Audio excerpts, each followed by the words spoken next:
और राम ने अग्नि परीक्षा भी ली। और अग्नि परीक्षा के तुरंत बाद उल्लेख तो ये मिलता है कि किसी धोबी के कहने पर छोड़ दिया, लेकिन स्पष्ट बात है क्योंकि राम का सीता से कोई मिलन नहीं हुआ था, लेकिन वो गर्भवती थी, और गर्भवती थी तो इसका कारण क्या था? इसीलिए जो है सीता को वन में छोड़ा गया, और जो उससे लवकुश पैदा हुए, अब आजकल होते तो खैर डीएनए टेस्ट हुआ था, दूध का दूध पानी का पानी हुआ था, लेकिन वो जो कहानी है, अगर उस कहानी की आप गंभीरता से जांच करेंगे तो स्पष्ट रूप से आपको वो मिल जाएगा कि क्या हुआ था। जय भीम, नमो साथियों। साथियों, अगर एक शब्द में किसी मूर्ख को ढूंढना हो तो मैं बिल्कुल स्पष्ट रूप से उस शब्द का यहाँ पर जिक्र करूँगा, और वो शब्द है हिंदू, ब्राह्मण, या इस प्राणी को जिस नाम से भी आप पहचान सकें, जान सकें, वो नाम। अभी होली का जो त्योहार हिंदुओं ने मनाया, बड़े धूमधाम से मनाया, हर तरह से मनाया, छल से, कपट से, व्यभिचार से, दुराचार से, जो कुछ भी वो कर सकते थे इसमें उन्होंने किया। चाहे वो अभद्र भाषा में गाए गए गाने हो, असभ्यता का पूरा पूरा परिचय हो, अश्लील नाच हो, नग्नता हो, हिंसा हो, ये सभी बातों का, सभी भावों का प्रदर्शन अगर आपको कहीं एक जगह देखने को मिलता है तो वो है होली का, हिंदुओं का त्योहार। साथियों, सबसे पहले ये वीडियो देखिए आप।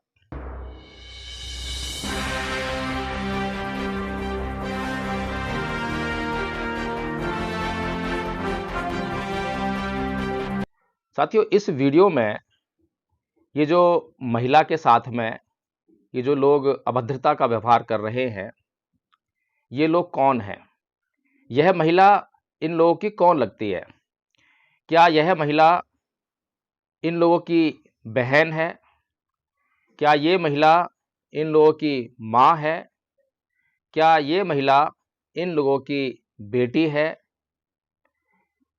अगर मैं इन तीनों शब्दों की बात करूं, इन तीनों संबंधों की बात करूं, तो हिंदुओं में अपनी माँ, बहन और बेटी के लिए बहुत ही सम्मान दिखाई देता है।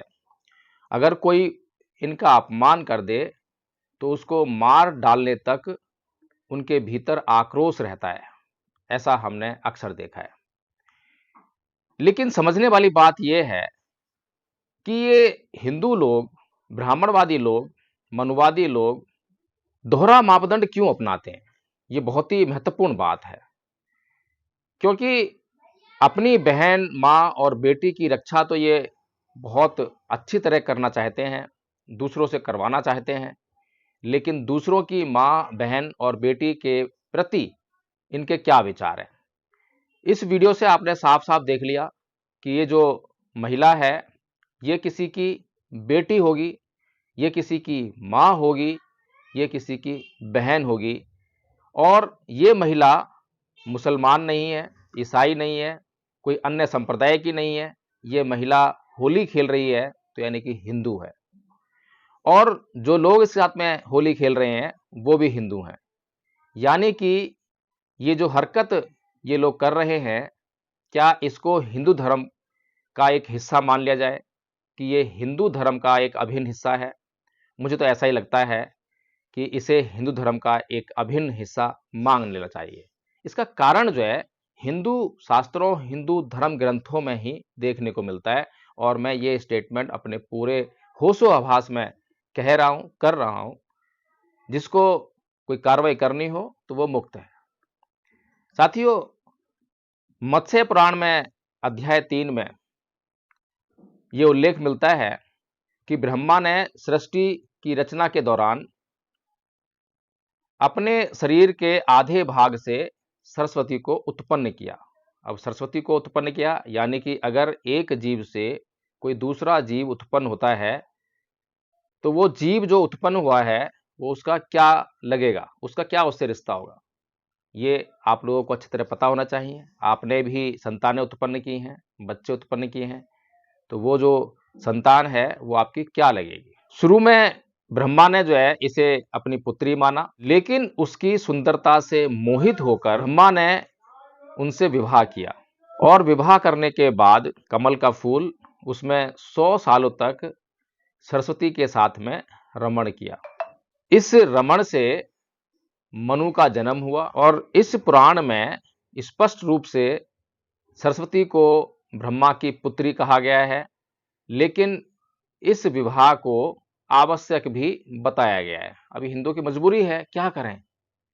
अब उनके देवी देवता ईश्वर जब इस तरह की हरकतें करेंगे और बाहर से कोई लांछन सुनने को मिलेगा तो लाग लपेट तो करनी पड़ेगी, हर बार लाग लपेट करते हैं। इसी प्रकार से शतपथ ब्राह्मण 1.7.4 इसमें कहा गया है, प्रजापति ब्रह्मा अपनी पुत्री उषा या आकाश के प्रति आकर्षित हुए। देवताओं ने इसे पाप माना और रुद्र ने उसे तीर से मारा। रुद्र मतलब शिव, भोलेनाथ। यहां पीछा करने और संबंध बनाने का उल्लेख है। पीछा करना और संबंध बनाना। पीछा करने का मतलब क्या हुआ, जोर जबरदस्ती हो गई, लेकिन पूरा बलात्कार नहीं हुआ क्योंकि रुद्र ने रोक दिया। अब पता नहीं, क्योंकि कहानियां तो ऐसी बताई जाती हैं। रावण के साथ में सीता काफी साल तक रही, लेकिन वहां पर भी ये बताया गया कि रावण ने जो है सीता का बलात्कार नहीं किया। समझ से बाहर बात है। जो व्यक्ति किसी स्त्री की सुंदरता पर मोहित होकर उसका अपहरण कर ले, उसे अपने पास रखे, तो उसके साथ में शारीरिक संबंध बनाए बगैर वो किस तरह रह पाएगा। तो बड़ी अजीब बात है। और उसके बाद जो घटना घटती है, क्योंकि राम को शक भी हुआ और राम ने अग्नि परीक्षा भी ली, और अग्नि परीक्षा के तुरंत बाद उल्लेख तो ये मिलता है कि किसी धोबी के कहने पर छोड़ दिया, लेकिन स्पष्ट बात है क्योंकि राम का सीता से कोई मिलन नहीं हुआ था, लेकिन वो गर्भवती थी, और गर्भवती थी तो इसका कारण क्या था। इसीलिए जो है सीता को वन में छोड़ा गया, और जो उससे लवकुश पैदा हुए, अब आजकल होते तो खैर डीएनए टेस्ट हुआ था, दूध का दूध पानी का पानी हुआ था, लेकिन वो जो कहानी है, अगर उस कहानी की आप गंभीरता से जांच करेंगे तो स्पष्ट रूप से आपको वो मिल जाएगा कि क्या हुआ था। किन किन लोगों को, कैसे कैसे लोगों को पवित्र बनाकर, देवी बनाकर, देवता बनाकर इस देश के लोगों से पुजवाने का काम किया है। ब्रह्मा के भी मंदिर, ब्रह्मा की भी मूर्तियां, ब्रह्मा की भी पूजा होती है, और जो शिव जी जो हैं, जो रोक रहे हैं, उनकी भी कहानी सुन लीजिए। अभी जो है, पहले ब्रह्मा की बात पूरी कर लेते हैं। स्कंद पुराण और अन्य पुराणों में ब्रह्मा ने अपनी पुत्री वाक यानी सरस्वती के रूप में पीछा किया। सरस्वती अपने आप को बचाने के लिए हिरण बन गई और उसका भी ब्रह्मा ने पीछा किया, और शिव यानी रुद्र ने उन्हें रोका। कुछ संस्करणों में ब्रह्मा को शाप या सजा मिली, जैसे 5वां सिर काटना। शिव के द्वारा, भोलेनाथ के द्वारा जो उनका 5वां सिर काट दिया। अब पता नहीं सिर काटने की अनुमति उन्हें किसने दी। वो एक गाना है कि पहला पत्थर वो मारे जिसने कभी पाप ना किया हो, जो पापी ना हो, पत्थर मारने का अधिकार तो उसी को है। अब शिव जी जो हैं, अगर वो 5वां सर काट रहे हैं, किस लिए काट रहे हैं, क्योंकि ब्रह्मा पापी है। अगर ब्रह्मा पापी है और शिव उसका सर काट रहे हैं, तो शिव को जो है निर्दोष होना चाहिए। ब्रह्मा वैवर्त पुराण में ब्रह्मा अपनी पुत्री के प्रति आकर्षित हुए, लेकिन कामदेव के प्रभाव से जब कुछ ना मिले तो उसने गलत कर दिया, उसने उसको अपने नियंत्रण में ले लिया। मतलब खुद का नियंत्रण नहीं है। बुद्ध को देखिए, किसने नियंत्रण में लिया, कौन सा कामदेव, कौन सी रंभा, कोई भी अप्सरा, कोई भी देवी, कोई भी ऐसी स्त्री आकर क्या उनको प्रभावित कर पाई। उस समय की नगर वधू, वैशाली की नगर वधू, इतनी खूबसूरत महिला आम्रपाली बुद्ध की शरण में आई, लेकिन बुद्ध को अपने सौंदर्य से प्रभावित नहीं कर पाई। ये चरित्र होता है। ऐसा चरित्र जो है बहुजन समाज के प्रत्येक नायक, प्रत्येक महापुरुष के पास आपको देखने को मिलेगा। परम पूज्य बाबा साहेब डॉक्टर भीमराव अंबेडकर साक्षात मनुष्य के रूप में इसी काल में वर्तमान समय के सबसे बड़े उदाहरण हैं। तो जब कामदेव के प्रभाव से ही सही, चलिए, ब्रह्मा के पुत्रों ने उसकी निंदा की। अब कामदेव का प्रभाव था, ब्रह्मा की कोई गलती नहीं थी, तो ब्रह्मा के पुत्रों ने निंदा क्यों करी। और ब्रह्मा ने पश्चाताप भी किया। अरे भाई, आपकी कोई गलती नहीं थी, क्योंकि कामदेव का प्रभाव था, फिर आपने पश्चाताप क्यों किया? श्रीमद् भागवत पुराण और अन्य कुछ जगहों पर इसे प्रतीकात्मक बताया गया है।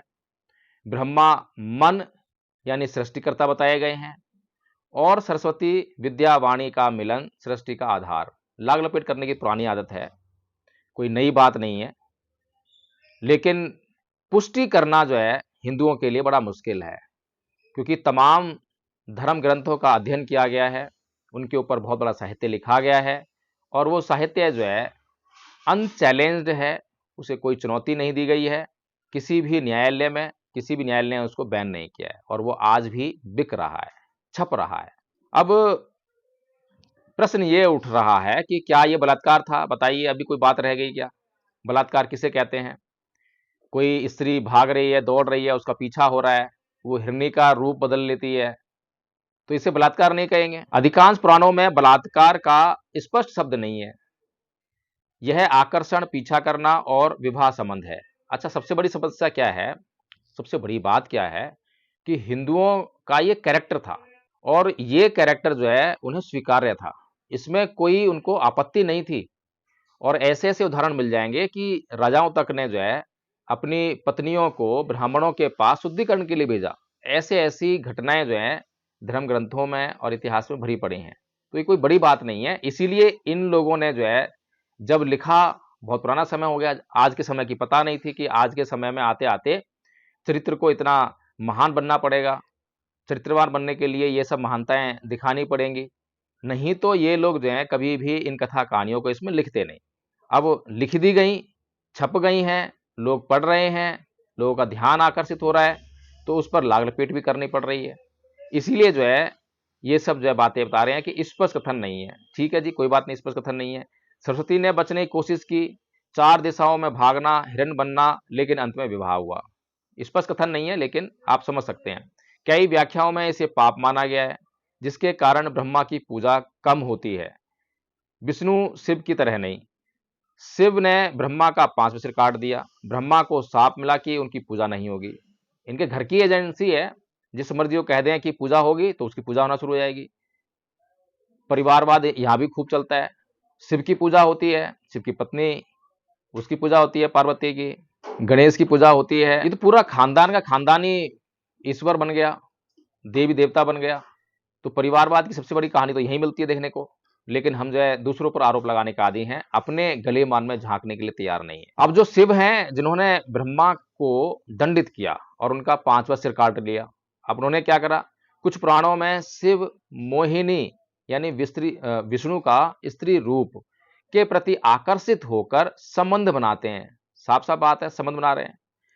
यह सहमति वाली कथा मानी जाती है, सहमति वाली, आपस में उन्होंने सहमति प्रदान कर दी। एक तरफ विष्णु है, अब विष्णु स्त्री रूप कैसे धारण करेंगे? आपने कोई साइंस पढ़ी हो, कोई ऐसा सिद्धांत देखा हो जो कि कोई पुरुष जो है स्त्री का रूप धारण कर ले? अब स्त्री का वेश यानी कि जो कपड़े हैं वो तो कोई भी पहन सकता है, कोई भी महिला जो है पुरुषों के कपड़े पहन सकती है, कोई भी पुरुष जो है स्त्रियों के कपड़े पहन सकता है, लेकिन शारीरिक बनावट तो चेंज नहीं होती, वेश धारण करना अलग है। अब यहाँ सहमति मिल रही है, किसको किससे सहमति मिल रही है? सोचिए, अभी जो है समलैंगिकता पर सुप्रीम कोर्ट ने निर्णय दिया, सुप्रीम कोर्ट को निर्णय देना पड़ा ऐसे लोगों की वजह से, और यहाँ पर जो है हिंदुओं को कोई फर्क नहीं पड़ता। हिंदुओं की धार्मिक भावनाएं थोड़ी सी देर में ही आहत हो जाती हैं, लेकिन कभी भी अपनी धार्मिक भावनाओं को चेक करने का प्रयास नहीं करते। सुप्रीम कोर्ट, भारत के न्यायालय हिंदुओं की धार्मिक भावनाओं को चेक करने का प्रयास नहीं करते हैं।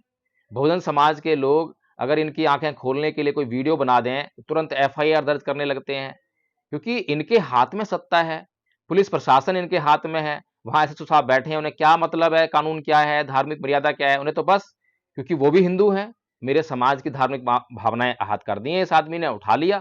कानून का उल्लंघन, मानव अधिकार का उल्लंघन, संविधान के द्वारा दिए गए मूल अधिकारों का उल्लंघन, संविधान की मूल भावना का उल्लंघन, सारा उल्लंघन करते हुए, सारी मर्यादाओं को तोड़ते हुए हिंदू लोग जो हैं अपनी मनमानी करने पे आज आमादा हैं।